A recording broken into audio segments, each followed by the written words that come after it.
Ini sebenarnya adalah salah satu kegiatan daripada rangkaian 3 kegiatan ya dalam rangka HUT Partai Gerindra yang ke-11.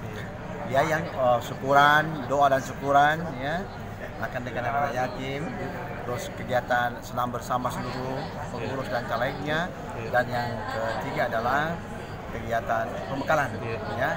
Yang ingin dicapai adalah kekompakan soliditas daripada semua anggota ya, dan motivasi kepada mereka agar bisa lebih kencang dengan tidak terpengaruh terhadap hal-hal yang mungkin membuat dia agak sedikit lemah dan tidak bergerak.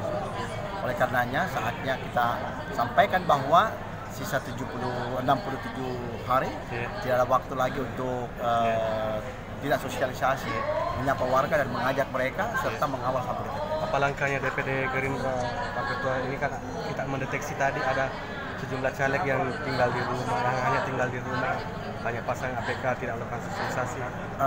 Makanya akan kita dorong ya, kita minta ketua DPC-nya untuk bisa memanggil, karena bukan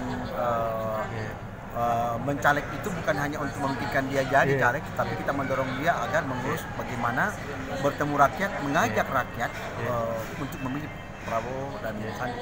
Kalau yang kita bilang tadi ada seorang